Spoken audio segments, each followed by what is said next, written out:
कलयुग में एकमात्र हनुमान जी ही जीवित देवता हैं, ऐसी हमारे यहाँ मान्यता है। और यह अपने भक्तों और आराधकों को सदैव कृपालु बने रहते हैं, उनकी हर इच्छा पूरी करते हैं। अब हनुमान जी की कृपा से तो भगवान राम के दर्शन हुए थे तुलसीदास जी को। शिवाजी महाराज के गुरु समर्थ रामदास के बारे में भी ऐसा कहा जाता है कि उन्हें हनुमान जी ने दर्शन दिए थे। अब हनुमान जी के बारे में यह भी कहा जाता है कि जहाँ भी राम कथा होती है, राम जी का नाम लिया जाता है, हनुमान जी वहाँ किसी न किसी रूप में जरूर मौजूद होते हैं। हनुमान जी की महिमा और भक्त हितकारी स्वभाव को देखते हुए तुलसीदास जी ने हनुमान जी को प्रसन्न करने के लिए हनुमान चालीसा लिखा है, जो कि आप अगर इसका नियमित पाठ करते हैं तो इसके बहुत ही चमत्कारिक लाभ हैं। अब हनुमान चालीसा में अष्ट सिद्धि नवनिधि के दाता कहा गया है हनुमान जी को। जो व्यक्ति नियमित रूप से हनुमान चालीसा का पाठ करता है उसकी हर मनोकामना हनुमान जी पूरी करते हैं, चाहे वो धन की इच्छा ही क्यों ना हो। जब कभी भी धन के सामना करना पड़े, यानी आर्थिक संकट आ जाए, तब हनुमान जी का ध्यान करके अगर हनुमान चालीसा पाठ करना शुरू कर दें तो इसके आपको चमत्कारिक लाभ मिलते हैं। लेकिन हनुमान चालीसा पढ़ने के कुछ विशेष तरीके भी हैं। हालांकि हनुमान चालीसा तो कभी भी पढ़ा जा सकता है, सुबह दोपहर शाम।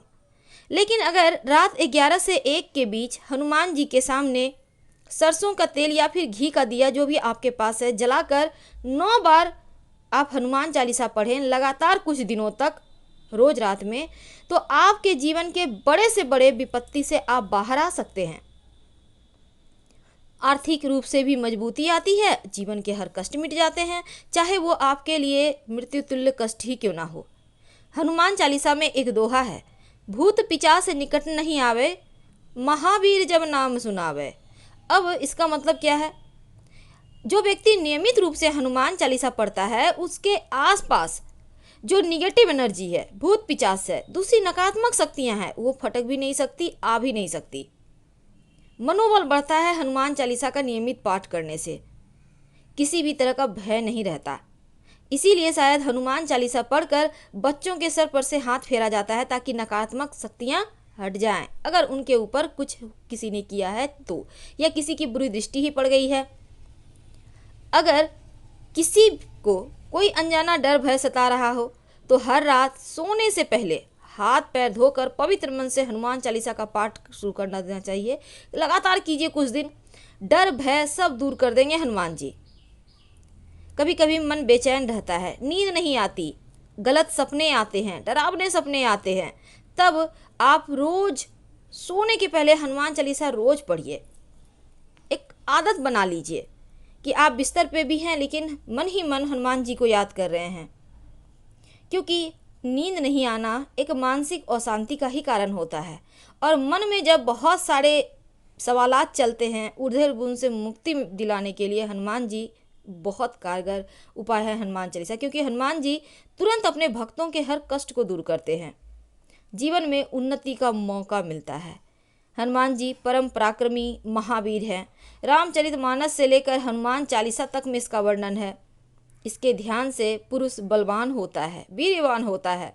जो लोग अक्सर बीमार रहते हैं उनको नियमित रूप से हनुमान चालीसा का पाठ करना चाहिए। लेकिन कैसे करेंगे? आप खुद करते हैं तो अच्छी बात, नहीं तो आपके घर में कोई भी करेगा। एक गिलास में या लोटे में पानी लेके बैठेगा, तांबे के लोटे में, हनुमान चालीसा पढ़ लिया। अब इस पानी को 2 मिनट के बाद उठाकर जो व्यक्ति बीमार है उनको पिला दें। ये नियमित रूप से करें, एक जादू हो जाएगा। हनुमान चालीसा में लिखा गया है, नासे रोग हरे सब पीरा, जपत निरंतर हनुमत बीला। तो ये जो आपने देखा मंगलवार के दिन जो विद्यार्थी लोग हैं उनको खासकर हनुमान जी के सामने मस्तक जरूर झुकाना चाहिए, क्योंकि अगर हनुमान जी की कृपा हो जाए तो बुद्धि, गुण, चातुर्य, अक्ल सब आप में आ जाता है। तो हनुमान चालीसा का पाठ तो हर किसी को करना चाहिए, छोटे से छोटे बच्चों को भी करना चाहिए। जो बहुत छोटे हैं उनकी माँ उनको पढ़कर सुनाए, एक अभ्यास बन जाएगा। हनुमान जी स्वयं विद्यावान गुणी अति चातुर, राम काज करिबे को आतुर। जो इनकी भक्ति सहित हनुमान चालीसा का पाठ करता है उसमें भी हनुमान जी का गुण भर देते हैं। तो हनुमान चालीसा का बड़े लाभ हैं। मनुष्य जीवन पर का जो एक लक्ष्य माना गया है मुक्ति, यानी शरीर त्याग के बाद परम धाम में स्थान। अब हनुमान चालीसा में ये भी है, अंतकाल रघुपुर जाई, जहाँ जन्म हरि भक्त कहाई, और देवता चितना धरई, हनुमत सही सर्व सुख करई। यानी जो व्यक्ति हनुमान जी का ध्यान करता है, उनकी पूजा और हनुमान चालीसा का पाठ नियमित रूप से करता है, उनके परम धाम जाने का मार्ग सरल हो जाता है। तो हनुमान चालीसा प्रेम से पढ़िए, सुनिए, बच्चों को सुनाइए, ताकि उनके ऊपर एक पॉजिटिव एनर्जी का जो सुरक्षा कवच होता है वो बन जाए। हम आपसे विदा लेते हैं। जानकारी अच्छी लगे तब लाइक कर सब्सक्राइब करें। हर हर महादेव। धन्यवाद।